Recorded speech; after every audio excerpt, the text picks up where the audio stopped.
એક વખત ચોમાસાની મોસમમાં અતિવરસાદને કારણે પૂર આવ્યું. પૂરના પાણી એક ગામમાં ઘૂસ્યા અને ગામલોકો પોતાનો જીવ બચાવવા માટે ગામ છોડીને સલામત સ્થળે જવા રવાના થયા.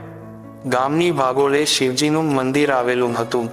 એક યુવક દોડતો મંદિરે ગયો અને મંદિરના પૂજારીને કહ્યું, પૂજારીજી, પૂરના પાણી ગામમાં ઘૂસી ગયા છે અને હવે આ મંદિરમાં પણ પાણી ભરાવાના શરૂ થયા છે. ગામના બધા જ લોકો સલામત સ્થળે જતા રહ્યા છે. આપ એક જ બાકી છો અને હું આપને લેવા માટે આવ્યો છું. આપ મારી સાથે ચાલો. પૂજારીજીએ કહ્યું, હું તમારા બધા જેવો નાસ્તિક નથી. મને મારા પ્રભુમાં પૂરી શ્રદ્ધા છે અને એ મને બચાવવા માટે જરૂર આવશે. મને મારા ભગવાન પર ભરોસો છે. તમારી મદદની કોઈ જરૂર નથી.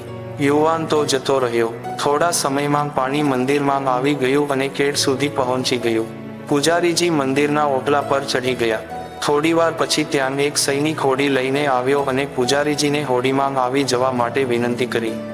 પૂજારીજીએ હોડીમાં બેસવાની પણ ના પાડી અને યુવાનને આપ્યો હતો એવો જ જવાબ સૈનિકને પણ આપ્યો.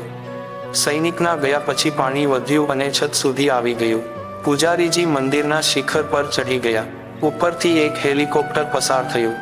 હેલિકોપ્ટરમાંથી એક દોરડાની સીડી નીચે ફેંકવામાં આવી જેથી પૂજારીજી દોરડું પકડીને ઉપર આવી શકે.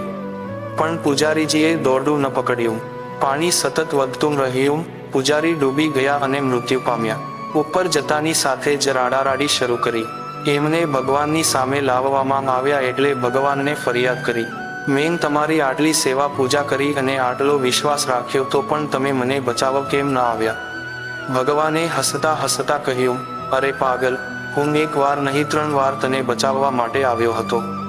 પ્રથમ વખત ગામનો યુવાન બની, બીજી વાર સૈનિક બનીને અને ત્રીજી વાર હેલિકોપ્ટર લઈને. પણ તું મને ઓળખી જ ન શક્યો તો એમાં મારો શું વાંક? જીવનમાં તક પણ કોઈ જાતની ઓળખાણ વગર સાવ અજાણી બનીને આવે છે. આપને એને ઓળખી શકતા નથી અને પછી મને આગળ વધવા માટેની કોઈ તક મળતી જ નથી એવી ફરિયાદો કર્યા કરીએ છીએ.